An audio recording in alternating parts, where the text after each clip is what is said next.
That's not English, Brian. It's German.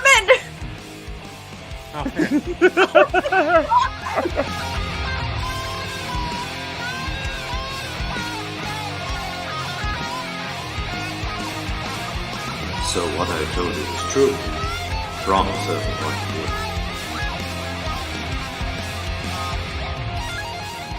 view. What is going on, everybody? Welcome back to A Certain Point of View. Hope everyone is doing fantastic out there. Thank you so much for joining us. As you can see, it is a two-person show for the evening.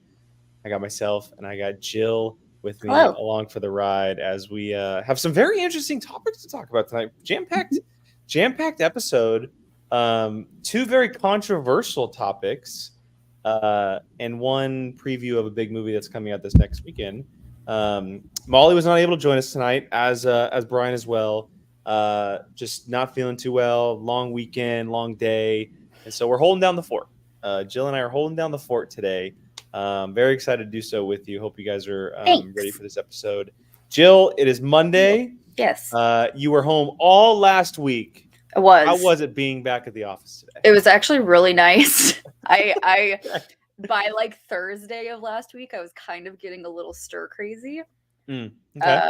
So I it actually felt kind of good to be back in and to like not just be a sloth on my couch. Nice. So yeah, can't complain really. It was pretty decent. No, that's awesome. Yeah. Every once in a while, you kind of just need to go in there, do your thing, get out of the house a little bit. Totally makes sense. I get it. That's why hybrid's great schedule, because it's like you get a couple days home, a couple days in. I wish I was able to have that, especially right now. For sure. It would be the best, but unfortunately, my job does not offer that. So that's a choice, as Jill would say. It's a choice. But yeah, no, I'm here. I'm hanging out. It's weird. I've this is either my second or third episode back on the channel. I think 3. And every time I do main show, third, maybe second main show. Yeah. It feels so weird for me because I'm still on my couch and I'm not in like my setup. Yeah. But I can't be right now because the little one, he's sitting right there in his swing, trying to get him just to hang out and relax. Trying to give mom a break while I do this. So I think I'll feel like officially back once I'm able to sit in my chair. You could bring his little rocker thing in there. Yeah, although the garage gets kind of colder than it does in the house because of the weather. There's no insulation, so he'd have to be wrapped up like a freaking Eskimo. Hey, you know what? Sometimes you just gotta live that Eskimo life and just get all bundled up and comfortable. And I do have a space heater, actually. That wouldn't be a bad idea. There you go. Yeah, so maybe you'll see me back there sooner rather than later. Although I am enjoying sitting on the couch, hanging out, talking entertainment with you guys. Plus, I have Monday Night Football on in the background on mute, so I can just peek. There you go. Prime dad life over here. Living the dad life. Yeah, living the dad life. No, look, thank you guys for joining us. Appreciate it. If you guys want to join the conversation tonight, as always, we would be obviously grateful if you left us a super chat. If you want to leave us a Streamlabs, Streamlabs link is in the description. I'll throw it in the chat eventually throughout the evening. We have 3 very interesting. 2 of us are doing a good job. Yeah, for sure. We have 3 interesting topics to talk about tonight. We're obviously going to start the conversation with the whole Warner Brothers fiasco that is with Coyote versus Acme. Another just baffling move by what was considered one of the most popular, if not the biggest studio on the planet. No longer anymore. And then we mentioned it in our social media posts, but we all watched a docuseries called Escaping Twin Flames. It was our little homework over the last week. And I'm so bummed Molly's not here to talk about it because she's the one who really. I was going to say, was it homework? Was it homework or was it me and Molly going, Jake? Yeah, it was more so you two just like watching it because you guys are weirdos with this cult stuff, and then you're like, Jake, watch this so we can watch it or talk about it on the show. Jake, watch it. Yeah, so I actually watched all 3 episodes today, so I'm super fresh. Nice. And then we're gonna finish up. It really is a quick watch. There's only 3 episodes. Yeah. They're about an hour or so long. And if you guys are interested, we'll get into it a little bit later, but it's definitely an interesting watch. And then we're going to finish out the show by talking a little Hunger Games. The new movie is obviously coming out this weekend. It's It's a prequel to everything that we saw before, and we kind of have an expert. So I'm gonna pick her brain about some things, kind of see where she lands with everything, and then kind of get some more information for myself because I've only seen the first trailer, so I really don't have anything. I don't know anything about this movie other than it Got takes it. place like 70 years prior. So we'll get Yes. into that later. 50, 60 years? Somewhere around there. I mean, 60 it's years, I think. somewhere. Yeah, it's a long time. It's a very long time. Yeah. But let's talk about this Warner Brothers stuff, Jill. This is Yes. yesterday was I think it was yesterday. Yeah, it was yesterday. Mm-hmm. It was just a nightmare of a day again for Warner Brothers. So the news came out that Warner Brothers is once again shelving a completed film. Now, granted, Batgirl was not fully completed, but it was in post production. It was done. Basically completed. Yeah, it was done filming. All of the principal photography was done. They were in the post doing all of that. Decided to shelve it for reasons that probably we'll never know. And then it comes out this weekend that they are shelving a movie that is 100% completely done. Mm-hmm. It was in the middle of test screenings. It was in the middle of promotion, everything. Coyote versus Acme, the most recent hybrid animation movie like Looney Tunes back in action back in the day. Another one, Space Coyote Jam, versus Roger Acme. Rabbit. Yeah, exactly. This one starred John Cena, Mm-hmm. and they were completely shelving the movie because of a tax write-off. They were saving $30 million for a tax write-off. Now, you may think to yourself, okay, well, what if the movie was bad? According to It was everyone on the not. internet, Yeah. it was an amazing movie that was Yeah. absolutely blowing test screenings out of the Mhm. water. People were giving it ratings that were like super high according to test screenings. And then you fast forward today, and Warner Brothers backtracked. They swallowed their Bullying pride. works. Bullying works, Apparently, everybody. internet bullying Bullying works. works. And because of the major backlash it received, they are going to be holding screenings for, I believe, Netflix, Prime, and Apple, I want to say. I believe And hopefully, that's correct, hopefully it gets sold to another service so we are actually able to see this film. Jill, let's open the floodgates because this is wild. This is like, so if it's one time, like, it's like weird. This is the third, because didn't Warner Brothers also do Scoob, the animated film? Oh, you're right. So this they is did the do third that. time. I forgot about Scoob. Mm-hmm. Sean reminded me of that yesterday. It was the sequel. I think it was the sequel, right? The It sequel was to an Scoob, it was an 100% animated film. I believe well, it was because they did the something sequel. I don't remember what it was. Yeah, there was another one. That's so I completely forgot about that. But yeah, I mean, in 1 or 2 in less than a year, Batgirl and now Coyote versus Acme. Mm-hmm. This is crazy. It's, I mean, if like just the Zaslav being a POS, that list just keeps getting longer and longer. For sure. Like, for sure. It's, I don't understand the mentality of, like, I just don't get it. Yeah, you get a tax write-off, but like you could be making so much more money. Okay, so Zaslav, like make it make sense to my brain. A studio head, you're telling me that in a day and age where animated movies are probably making more money than they ever had in the history of movie making, and people just made a stink about a Marvel movie making $50 million opening weekend as the lowest, and it was a disaster because it made $50 million, that you don't think your movie's going to make at least $30 million? Yeah. At least $30 million. Yeah. I mean, and it's John Cena. Like, just the name will bring, like, at least kids in, you know? There was like, someone kids else in that movie, too, I think, as another lead. Oh, Lana Condor. Will Forte. Oh, fun. Were the 3 main leads, and then a number of faces that you would recognize, not major names, but people that you would recognize. Yeah, I mean, John Cena alone. Like, John Cena alone would bring in, like, the huge kid, because, like, kids these days don't really know Looney Tunes as much as, like, we did back in the day, but, like, just having John Cena in a movie brings out. And isn't he the perfect guy for that role? Yes. Like, I know a lot of people don't like John Cena, but, like, he seems so fun, and he seems so sweet. Like, I'd watch it. Like, I would. Oh. Like, I watched Space Jam. Like, I would totally. I was so excited for it. I was a.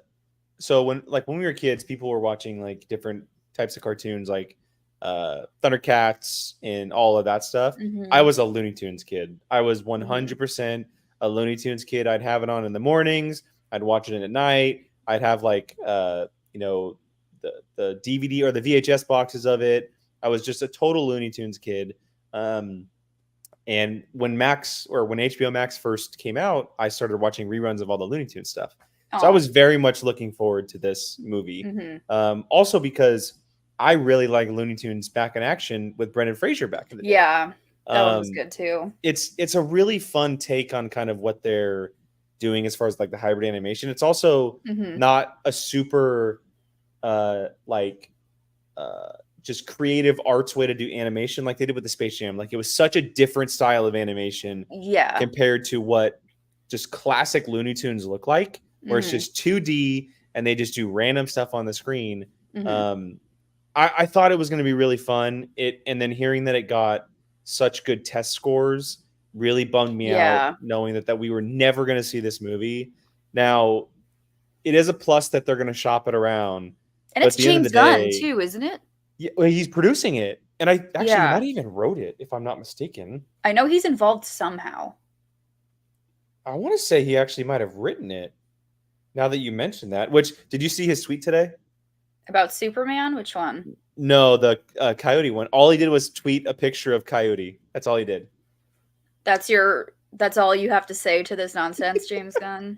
That's a choice. He did was tweet a picture of Coyote. Well, because people were pissed that he made the Superman announcement after they announced that they were cutting Acme vs. Coyote or whatever it's called. He's a co-writer. Yeah, and so they were like, so you're not going to say you're like basically the head of WB Creative now, and your movie got cut, and you're not going to say anything, but you're going to announce the Spider-Man movie. So like, that's probably why he was just like, here's a Coyote picture. Like, yeah, it's also interesting that, and we don't know what goes on behind the scenes, but I saw a couple people making comments of like, okay, Zaslav, you're going to cut a brand new movie that was banging in test scores for the guy that is now leading one of the segments of your entire studio. Yeah. Right? Because like Gunn is essentially a studio exec inside Warner Brothers. 100%. And, obviously you don't know the conversations going on between the two, but it does look odd that Zaslav's going to make a movie a $30 million write-off for a guy who is now leading a part of your studio. Yeah. Like it is interesting. I don't get either way, like through all the mess and the garbage that is Warner Brothers right now, we are luckily going to see it, hopefully. There's no way we won't. With the huge backlash that happened, it would be like Netflix, Amazon would be stupid not to pick it up. I really hope Netflix does not get a hold of it, because it will probably end up there and then die at some point, or not get pushed out like it should have. I hope it's a Prime thing. I think Prime's a really good choice, but I also have really, really loved what Apple does recently. I don't have Apple TV. That's like the one I don't have. Oh, Jill, you gotta get Apple. I know. I have all the other ones. There's such good television on Apple. For All Mankind. I know. And Ted Lasso. I know. Well, hopefully you'll get Apple if they end up with Coyote vs. Acme. So hopefully. We'll see. Hopefully it just ends up on Prime. Yeah, I mean, I hope so too. I think they're probably the best option for it because it would be seen the most, I think. Most people who have an Amazon Prime account for shopping will have a Prime Video account. Like, most people are probably like you, like, oh, Apple has a streaming service? Like, I feel like Apple. I mean, I know they have one, but I know. But the average person, right, probably doesn't realize that Apple has a streaming service. Yeah. They might think it's just like a hub for other movies and stuff that you can purchase and buy like you used to. So, yeah, Amazon is probably the best option. And I hope we see it sooner rather than later because it's pretty much ready to go. And with all the backlash, I mean, this movie can end up making a ton of money now that it's out there in the public like this. And Warner Brothers would be, what great karma to Warner Brothers that would be if it makes a ridiculous amount of money because of what happened. Yeah. You're telling me you guys are going to release The Flash, but you're not going to release this movie? Okay. Go off, I guess. Yeah, I'd rather see this than The Flash. I would have much rather seen this than The Flash. So duh. Yeah, Roadrunner over Flash any day. Yeah. Oh my god, Coyote versus Acme, like just the title alone gets me like so excited because he's the goofiest, most ridiculous character when it comes to Looney Tunes and the things that he does. And now that he's facing off against the entire Acme line, makes me so excited. Yeah. So excited. Hopefully we get to see it. I'm sure we will. Yeah, crossing fingers. All right, let's go ahead and move into the next part of the show, and that is this Netflix docuseries, Escaping Twin Flames. Now, like I mentioned up top, I was turned on to this docuseries via Jill and Molly. And what's funny is that when they mentioned it, I got a very funny response from my wife saying, "Oh yeah, I started that yesterday," which was news to me at that point. Beat you to it. She totally beat me to it. So I want to know her thoughts. I think she's actually watching episode 3 right now. She's finishing. Oh, okay. Gabby, she's tell in the us midst what of you watching think. it. Yeah. So Jill, since you are the absolute cult fanatic here on POV, I'm going to let you describe what Escaping Twin Flames is about, kind of like where it comes from, because you do a much better job than I would. So I'm going to try and describe it as best as I can without being like spoilery, because obviously I want people to watch it. Yeah. It's about this group, this online group that offers courses for an exuberant amount of money to give you advice and help on how to meet your twin flame, which is basically a spiritual term for like your soulmate, like your one true love, like you're destined to be together, like that's it, like that is the person you're supposed to be with. And then I want to talk about it without getting like super duper spoilery. I know. But like, so it's run by a husband and a wife, and I will say the first episode, the first 30 seconds of the first episode is the guy talking about like his $70,000 car that he just bought. That's right. Yeah. From his cult, basically, that pays him exuberant money for these dumb classes that he does. But it's like it progresses to like something that's like, oh, that's actually sounds kind of cute, like finding your soulmate, like that sounds nice. And it progresses to like they offer different classes, they become a church, they start offering other stuff, then it becomes like your family is like not helping in your search for your twin flame, you need to cut your family off. So like it's very like very stereotypical, this is a cult.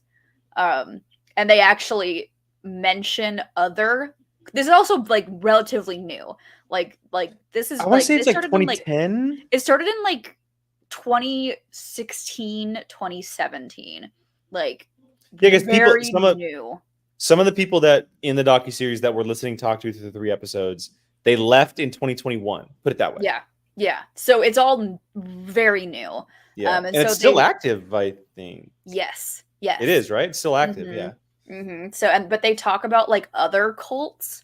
So they actually do talk about like the Nexium cult in it, like trying to say like, oh, we're not a cult. Dude, like, when that popped up, by the way, when it was, it was the leader, I think is his name Jeff, right? Yes, yeah. He had all of his members write an essay on why he's not a cult leader. Yeah, they said watch The Vow and watch all the other Nexium documentaries that are out there. And then I want you to write up a statement explaining how I am nothing like Keith Raniere and how this is not a cult. And they were literally like, and we were studying this and we were watching it, and there was nothing that we could say that didn't say this is not a cult. It's wild. I was shocked at like some of the things. And so I will say this. I don't think we're going to spoil a lot of things tonight. I think what we can do is, now that people know that we watched it, or maybe hearing about it for the first time, watch it this week. We'll go a full-blown spoiler discussion on it next week with Molly, because she's going to want to talk about it. Yeah, so you guys will be able to have the week to watch it if you are interested, and then we'll kind of blow the doors open next week. If you're into that kind of stuff. Yeah. Did you enjoy? What did you think? Because you're so not into this kind of stuff. I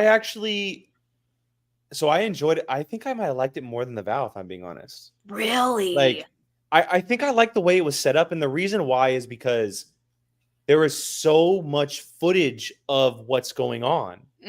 Like The Vow, and I thought The Vow was very well done. The Vow is a lot of just interviewing of hearsay of what's happening. Whereas because this took place online on flipping YouTube, there's footage of everything that's being said, everything that's being done, and just listening to the way that this guy talked and how he would call people little bitches. And Yeah. And I how was he was Jesus because he yeah, looks like well, the fact that he said all the Jesus portraits were him, I was like, it's dude, wild. like really, dude, like Sean got really into it too. Like, well, from his tweet earlier, he was very invested via his tweet earlier. Yeah, we were watching it, and he was like, "Rewind! I need to take a picture of this and send this to Molly and be like, what the hell is this?" So I hadn't got to that part yet when that was sent, and I was like, "You're like, what is See, happening? it takes a wild turn at like the end of episode 2. It takes the beginning of 3, freaking turn. Yeah, and that's what I was gonna say is like there's a lot of crazy things that happen, and like I'm truly blown away at 2 things. One, how someone can get away doing this stuff publicly on YouTube, right? Because everything that happened with Nixium was a lot of the time private. Like it was behind closed doors. Nothing was online. You know, it was in true cult status where it was like it's Fight Club, you know, it stays within Fight Club. This was all out there for everyone in the world to see. And that really blew me away. But the one thing that was like really sickening to me was the transgender stuff. Like basically him like forcing people. Yes, and him telling people, no, you're not this, you're this. Yeah. And because those people are so locked in on what's happening, they're believing what he's saying. And like, not everyone is going to get out of it. Not everyone's going to believe that he's a cult leader. You know, there's going to be people who are going to be ride or die with what he is saying and doing.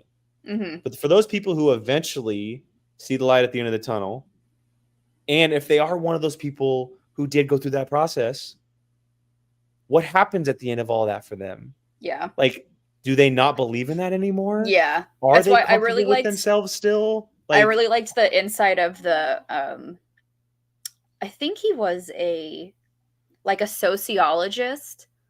Yeah, the transgender sociologist. He was like the book writer, the author. Yeah. His insight was like, because he was like saying how this is actually like, it seems like they're super supportive of like the LGBTQ community, but actually what they're doing is like super detrimental. Like it's like terrible.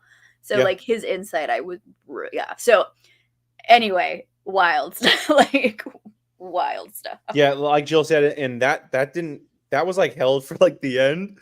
Towards the end, it takes this wild, like if you watch it, you'll understand what we're talking about. Yeah.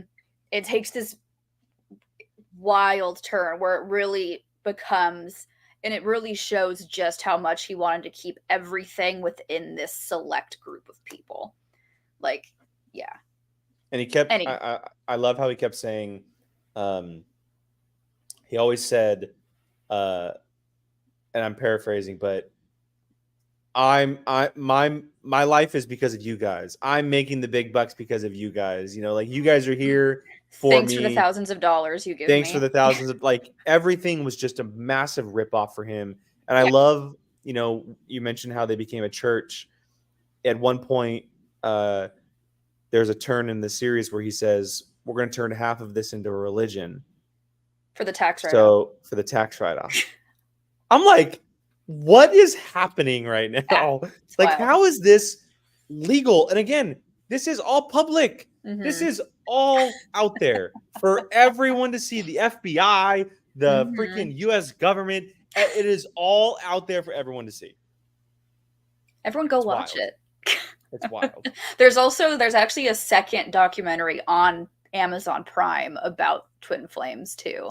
I think Molly said she watched it, right? Yeah, she watched, because I told her there was another one. I haven't watched it yet, but I'll probably watch that one this week. I might be Twin Flames out for just a little bit, but maybe eventually. But everyone I can't consume serial killers and cults like you guys can. Yeah. But yeah, everyone look, go watch it. Come back. Tell us what you think. think. Seriously, take the week, watch it. It's only 3 episodes. It's a very, very quick watch. You learn a lot. It's pretty shocking to see some of the stuff that's going on. And like I mentioned, we'll kind of just blow the doors open next week with Molly. That way she can talk about it. Jill will probably have watched the Prime Video documentary by then. We'll learn a lot more of what's going on.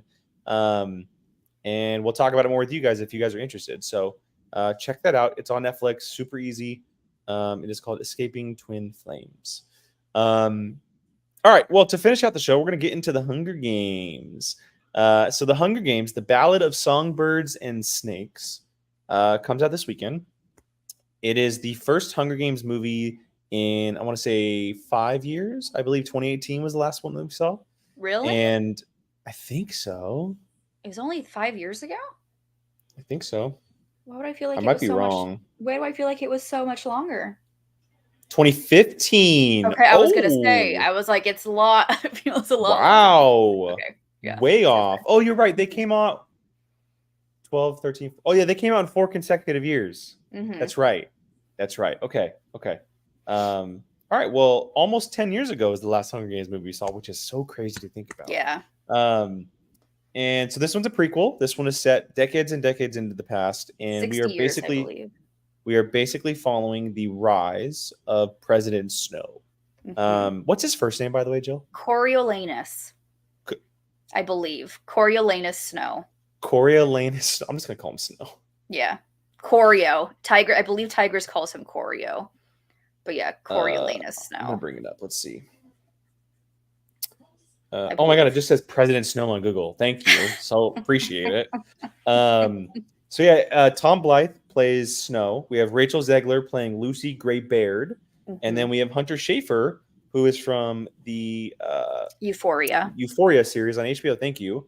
Playing Tigress, who we saw in, was it Mockingjay Part 2, I believe? Correct. She is the Tiger Lady, but she's not officially the Tiger Lady in this, right? She's She's still herself. Correct. Because this is set. So this is set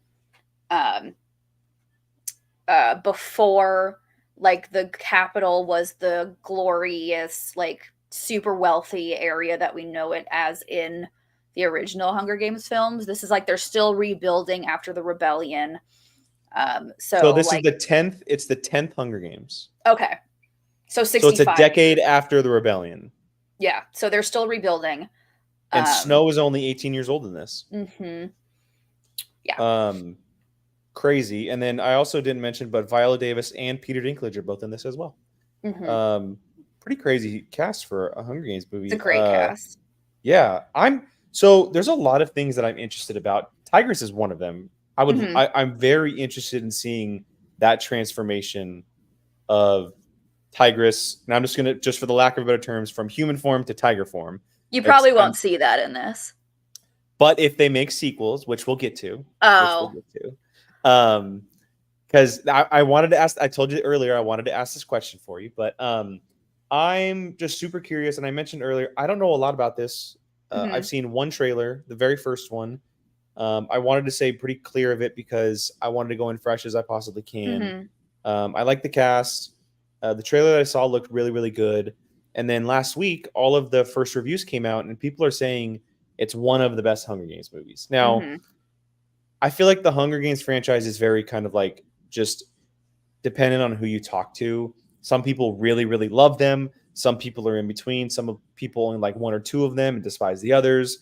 But for the most part, if it's one of the best Hunger Games movies, that means it's on par with either the first one or, for some people, even on par with Catching Fire, which I believe is the best one. Which I think is the majority. So that's the second one. The second one, yeah, Catching Fire, yeah. Jill, you've read the book, and you said earlier in our chat that you actually like this book the most, if I'm not mistaken. Out of all of them, despised the original Hunger Games books. Okay. Hated them. Hated the original Hunger Games books. Loved the movies. Loved the movies. Hated the books. What was it about the books compared to the movies? Katniss is an annoying, unlikable character in the books. Oh, okay. Not stand her. I was not sympathetic towards her. Like, if she died, I would have been fine with it. Like, interesting. Hated her character in the books. I did, however, love Ballad of Songbirds and Snakes. Okay. And that only came out like 2 years ago, huh? That came out like 3 years ago, 3 years ago. Yeah. Pretty recent. Okay. Yeah. Sorry, are you excited for the movie after reading that book? I am. I'm really excited. And from everything that I'm hearing, it's pretty book accurate. Yeah, this will probably be one that I actually like go to the theater to see. Like Okay. like excited for it. Because I like I said, I love the Hunger Games. Like Hunger Games is one of those series that I like will do like a every other year complete rewatch. And it's just interesting to see the world of Panem in this Yeah, era and like seeing how it was before like the glitz and the glamour of the capital. for sure. Yeah. So I'm excited for it. I would love to try to get out into the theater to watch this. Maybe I can talk Gabby into going with me and having a babysitter for Bo so we can go out to the theater. Babysitter. Because I haven't been to a theater in a long time. Me neither. And I would love to go watch it. I'm super interested. I did a rewatch earlier this year when we did our trivia on the Patreon. And I really enjoyed the rewatch. I remember watching them in theaters and really liking the first, absolutely adoring the second. I thought Catching Fire was incredible. I was down on Mockingjay 1, and then I was just okay on Mockingjay 2. But on my Yeah. rewatch, I felt a little better about part 1, but I felt really good about part 2. I don't know what it was back then. I think I was kind of coming off of the Catching Fire high, Yeah. them being in 4 consecutive years. So I'm excited to see what they do with this new one. Now, it is, if I'm not mistaken, it's the same director as the originals. He was at least a part of it. Let me see. I know it's the original. Francis Lawrence did. Oh no, he did the last 3. I know the original photographer from the first one is back for this one. Yeah, so Francis Lawrence is back, which he clearly knows this world.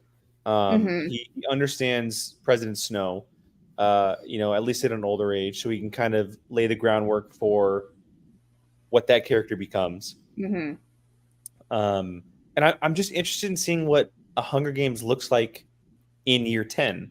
We see what it looks like in year 75, with the glitz and the glamour and, the lead up to it. But then all of the games are so technical and there's, this is the big point of this Hunger Games is it is the first televised Hunger Games. Oh, I did not know that. It is the first televised Hunger Games, and it is the first Hunger Games that implement mentors, which is like Effie Trinket is the mentor that comes in from the Capitol for Peeta and Katniss. Snow and is Haymitch, the mentor. Right? Haymitch was a mentor? Well, Haymitch is a district mentor. Got it. Okay. This one, it's only the 10th Hunger Games, so they don't have a victor from each of the districts at this point. Got it. So they do people who go to like the main school in the Capitol are mentors. So Snow is a mentor from the Capitol who is assigned the female from District 12, who is Lucy Gray. Oh, I did not know that. And so do they still pick people like they do in the Hunger Games? It's similar. Yeah. Okay. Yeah. I don't want like too much information, obviously. I know. Yeah. I'm trying to keep it as vague as possible. I know. But interesting. I did not know that it was the first televised. Okay. Maybe that was revealed in some of the trailers that I didn't see. I don't know if it was or not. Yeah. I've been trying to stay away from it as much as I possibly can. So that leads me to the question I really wanted to ask, Jill, because you've read the book.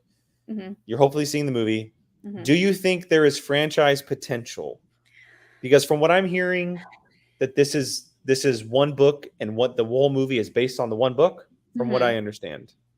As in, like, could they go off the book and like continue the story after the book ends? Or like could they do more President Snow stories? Could they do 100% more stories with some of these characters that we more of the characters that we see in the movie? 100%. Okay. Yeah. Will they? Probably not. It would depend if the author gives them the right to do that before she writes a book about it. Yeah, I was gonna say, like, I mean, I'll have to wait to see once I see the movie, obviously. I feel like the Hunger Games is a big enough franchise to where you could. Like, it's enough of a dollar thing. And it's one of Lionsgate's big tentpole franchises other than John Wick. They have a couple others, but Hunger Games and John Wick are like the two for them. And obviously, if the movie does well, like you're going to find a way to do a sequel, and I'm sure that the studio can find a way to make a deal with the author or something. Yeah. And I'm fine with seeing the rise of President Snow, but also there will be 65 years worth of Hunger Games. Yeah. That you could easily tell a story for. Easily. You could easily tell, because you could even tell the stories of like the victors that we see in Catching Fire. Like I was just gonna say, where is my Finnick O'Dare movie? Yeah, give me Haymitch's story, because Haymitch was also a quarter quell where they had double the entrance, so they had 48 people instead of 24. So every quarter quell they do something like different, you know. So for his, they had double the entrance, so they had 2 males and 2 females from each district for his. Now, who would play a young Haymitch? Ooh, young Woody Harrelson. Yeah, young Woody Harrelson. That would probably be something where that would be like a nobody. That would be like you'd have to pull. That make most sense, right? Yeah, that would be a nobody. I will die on the hill of where is my damn Finnick movie? Where is my Finnick O'Dare movie? Yeah, Finnick would be great. Even ones from victors we don't know of, like what was the first quarter quell, the second, or like the second quarter quell was Haymitch. How about the 37th Hunger Games? Like who won that? Like just throw a random number out there and create a movie around it. Yeah, like there's so much potential with this franchise, and it's wild to think that you would think that like maybe a movie based on a killing game would get boring, but you can do so many different things with each Hunger Games that it would all feel fresh. Like at the end of the day, each one is so different. Like it's a different arena. It's different stuff they put in it, so it's fresh really every time you see it. But they could 100% could do more. I think that with almost a 10-year gap between movies and it getting pretty decent reviews, I feel like it's going to make a good enough amount of money. I don't know I wonder what the budget was for this movie. A lot. 100 million. That's not too bad. 100 million is not bad. I mean, for movies these days that are making 200-300 million budgets, 100 million is very breakable. Yeah, it's pretty. Yeah, that's actually pretty low. I want to know what. Let's see. What did Mockingjay Part 2 make?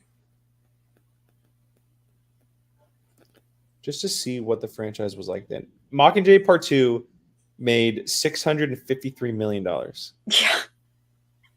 Yeah, they're making money on this movie. Like they're not going to break even or lose money. They're making money. They're going to make a ton of money on this movie. Yeah. And more than likely, because of good reviews, it's going to get a sequel in some capacity, whether it be on a President Snow or another Hunger Games.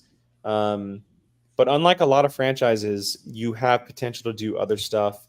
You can call them quote unquote spin-offs, but they're not really spin-offs if there's 65 years worth of games to tell. I mean, you don't even have to talk about the games. There's so many other stuff you could do the rise, you could do the fall and rise of Rebellion. District 13, the Rebellion. Yeah. Like there's so many stories in this world that you can talk about. I'd be for it. I think the Hunger Games franchise is super cool. It's such an interesting world, with the districts and like how the hierarchy is, and like you said, kind of how the government switches back and forth, and the change of regime, and obviously Snow takes over at one point and runs it for a very long time. But it's funny to think that, like, obviously Katniss' story was huge, and it's important, and it ends up, being one of the biggest moments in the Hunger Games world. But it almost feels like everything before Katniss was even more important than what she did. The rebellion. It was the build up to what she did. Yeah, exactly. It was the whole, she's not going to get the districts behind her if it wasn't 75 years of getting shoved to the ground, Yeah. No, I'm looking forward to it. I hope that we get a chance to see more of them. And hopefully I get out to see it. I would love to go see it in theater. Yeah. All of you watching it, if you guys have comments on Hunger Games, or if you guys go see it this weekend, let us know. Hit us up in the Discord. I don't think any of us will get a chance to see it this weekend, but I think we're going to try to see it soon. We were notified earlier that Molly's only ever seen the first one, so that's where she's at. Molly, stop your Avatar watch. Stop your Avatar rewatch do a Hunger Games rewatch. But at least Jill and I will possibly get a chance to see it. So Vapon makes a good point, though. If we got the first Purge, we can get the first Hunger Games. Yeah. You're correct. Yeah. You are correct. That would be interesting to see the very first Hunger Games, because I'm sure it went horribly, horribly wrong. But we'll see. We'll see. Otherwise, we're gonna be looking forward to the Ballad of Songbirds and Snakes. Comes out this weekend. The Rise of President Snow begins. I think that's gonna wrap it up tonight. A little short show. Quick topic discussions with Jill and I. And like I said, next week we're gonna dive into a little bit more stuff with Molly here and try to dissect more of the cult side of Netflix with the two obsessive cult fanatics that we have here on this channel. And then we'll talk more movies, entertainment, TV all over the Patreon. Make sure you guys are checking that out. The Q&A was up today for this month, so if you're interested in that, go check that out. Trivia this month is going to be based on the American Pie movies. We'll be writing trivia for that. And then the watch-along poll goes up tomorrow. And the watch-along picks for the month, we have Corpse Bride, we have Coraline, and we have The Nightmare Before Christmas are the three options. And that is all thanks to Jane. Jane made the suggestions for those three movies for trivia, and we decided why not put them together and see which one wins out in a poll for a watch-along. They're good, cozy November films. They are. They definitely are. And I've only ever seen Nightmare Before Christmas, so I would love to watch one of the others. The other ones are so... You would love Coraline. I don't even know what they're about. I mean, I guess Corpse Bride is about a corpse bride, but is Corpse Bride a spinoff from Nightmare Before Christmas? No. Okay. Just making sure. Because isn't there a Corpse Bride in Nightmare Before Christmas? No. There's Sally. Okay. Isn't Sally technically a corpse bride? She is a corpse, but she is not a bride. Okay, fair enough. All right. She's a corpse. Patrons, that poll will be up tomorrow. Make sure you guys are voting on there, and we'll do a watch along on Sunday, which is this weekend. But thank you guys for hanging out, joining us. All of you that were in here for the short show today.